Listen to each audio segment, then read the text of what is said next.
When I first tried to watch Dragon Ball Z when I was a kid, I was quickly overwhelmed with the decision to choose between Dragon Ball Z Kai and the original Dragon Ball Z anime. Many fans argue that watching Kai is the best version since it's everything that made Dragon Ball Z great. While some fans argue that if you watch Kai, you're not getting the authentic feeling that made Dragon Ball Z great. Mind you, I was only 11 years old at the time, reading anime Twitter like I'm 25. I did not even know where babies come from. So seeing the discourse between how to watch the Dragon Ball franchise with, it's already complicated as it is with its spin-off and movies, I was quickly overwhelmed and watched neither. And now the exact same thing is happening to One Piece. One Piece is already a difficult anime to get into, but as of the making of this video, there are already 5 different ways to experience One Piece as a whole. The One Piece manga, the anime, the live action, Wit Studio's The One Piece, and of course, the fan-made project One Piece. And because One Piece is already 1,100 episodes long, over 500 plus worth of content to digest, newcomers not only have to deal with how to watch all of them, but now how to even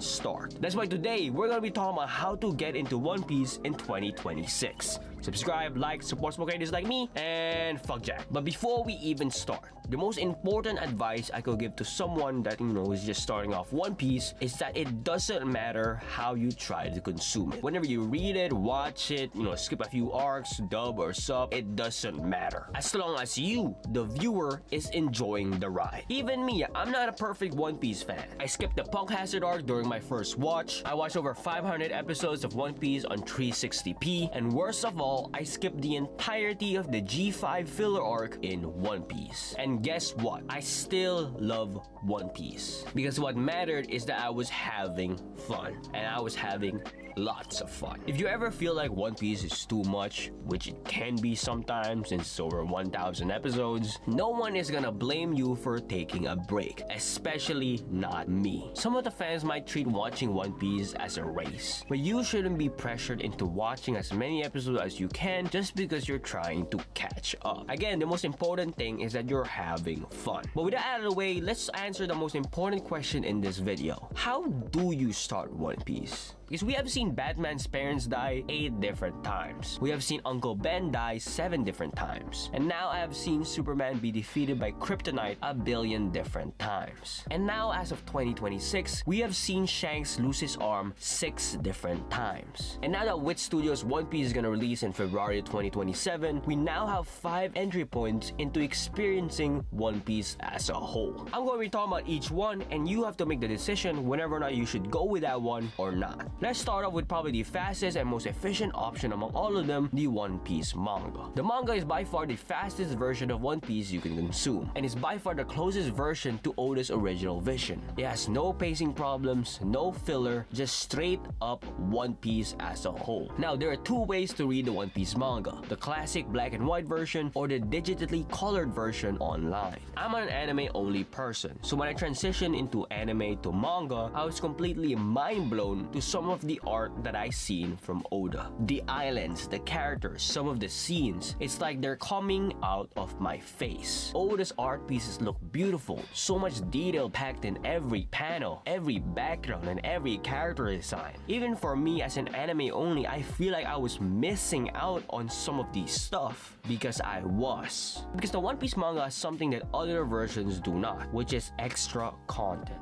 Instead of explaining what happened to side characters and taking up space in the chapter, Oda casually sneaks entire side plots into chapter covers. So in a way, Oda has created a system for readers to receive extra content without taking up a page of that said chapter, which is absolutely brilliant. Sometimes these stories relate back to the original story and become important later on. The anime has long stopped adapting these cover stories, so the only way to know where certain characters went off to is by reading the One Piece manga. But again, I know reading isn't for anybody if your name is Jack. And that's where the original anime comes in. By far the most popular and iconic version that people fell in love with, whenever it's sub, dub, or even for kids. The classic One Piece opening that encapsulates an entire generation, the amazing soundtracks that still hold up to this day, and the legendary voice acting that still still playing their parts to this very day. Everything still holds up. And if you're a fan of old anime, there's something about old One Piece that still feels so special even to this day. There doesn't need to be fights, doesn't need to be amazing animation. At some points, the Straw Hats just exist and joke around. They fight each other, have stupid conversations. So when it does come time for an emotional moment, it hits even harder. When bad things happen to the crew, it feels more personal. Because again, we spend so much time with all of them. And old One Piece had a certain atmosphere to it that makes you feel nostalgic even though you didn't grow up with it. Even if we get more and more reboots of the original anime, there's something about old One Piece that would hit emotionally harder than any modern reboot. Because build-up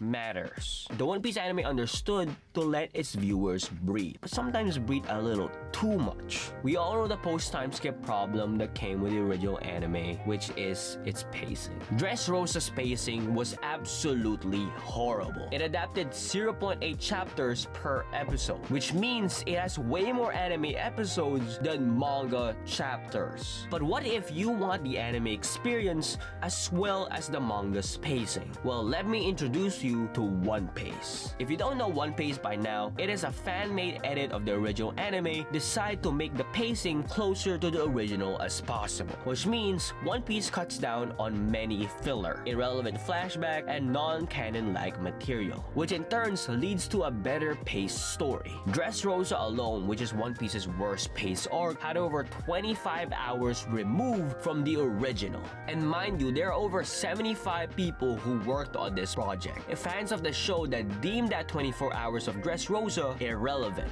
If we say that an average duration of an episode is 20 minutes, you can realistically watch 75 episodes worth of anime in that 25 hours. So when watching the original Dressrosa arc and the original anime, in that 25 hours, you are basically getting nothing. You just lost 25 hours of your life. 75 episodes. Think about that. 25 hours worth of content just gone? That's like watching Fullmetal Alchemist Brotherhood. That's like watching 2 Death Notes. Listen, One Piece is already way too long, but Toei Animation has done nothing to fix this problem. One Piece, on the other hand, made by fans for fans, saves you 180 hours worth of content. It's made by fans who want fans to experience the show. By combining the anime spacing and anime together, they can make a beautiful baby. Next version is Wit Studio's The One Piece, which could probably be the next Dragon Ball Z Kai. And honestly, I'm pretty fascinated with this project since in the future, this might as well be the next, One Piece at this point. This might be the biggest gateway for the future generation to see One Piece as a whole. Wit Studios' The One Piece will be coming out on February of 2027. And from what the reports tell us, they will be adapting over 50 chapters in 7 40-minute episodes. So if we put it in a chart, if they're adapting 7.3 chapters per 40-minute episode, they are on pace to catch up to current One Piece by 180 total episodes. And since we're accounting for them to be 40 minutes, if we split them up to normal anime's runtime, that will be around 350 episodes just to catch up to current One Piece. Almost the same episode count as Gintama with 360. So let's say if they plan to release 12 episodes every year, starting with 2027, 12 40-minute episodes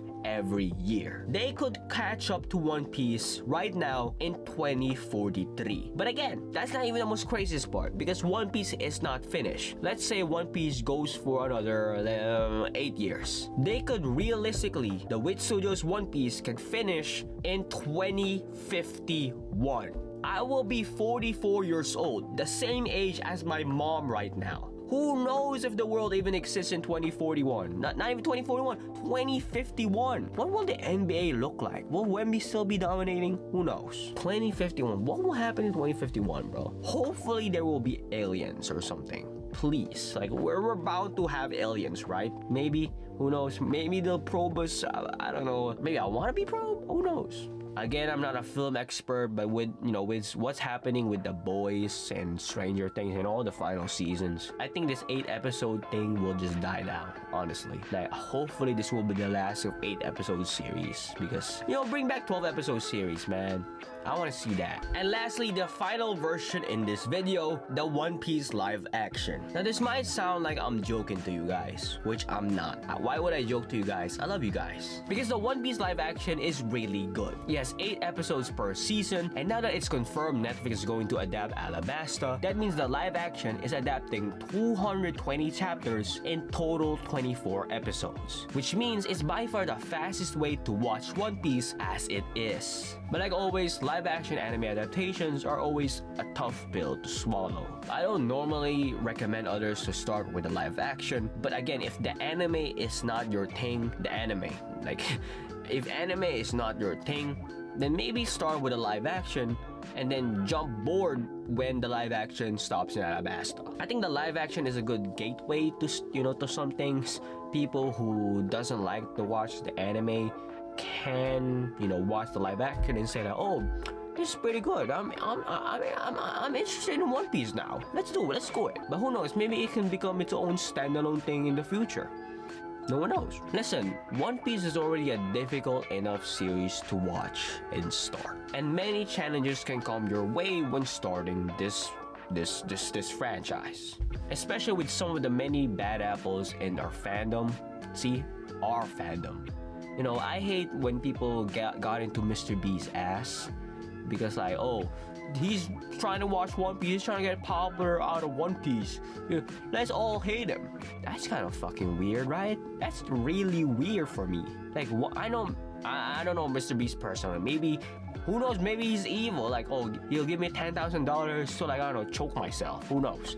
But Mr. Beast, I was watching him before he had 1 million subscribers, man. I knew he was an anime fan. He really liked Naruto at the time. I remember. Yes, it was weird for him to change his profile picture into Luffy. That was kind of weird. So Mr. Beast, that's on you. And I'm not gonna call a grown-ass man Mr.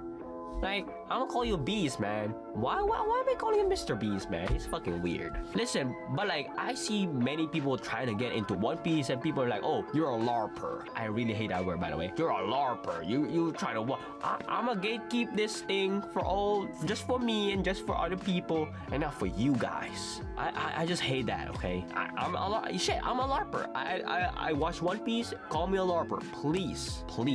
I hate that word. I really hate that word. But Clowny Paul is a different case. Please clown on him. But to all the other newcomers, all the other people who are interested in One Piece that will eventually experience all the bad apples of the community, that is not One Piece as a whole. The One Piece fandom is really kind to newcomers. Sometimes we send some spoilers on your way, which I'm sorry about that. But still, it's a very, it's like a brotherhood system. Until you get into the power scalers and the agenda piece people and the boobs and about the boobs. Subscribe, like, support smoke creators like me. I love you guys. Real one, say back.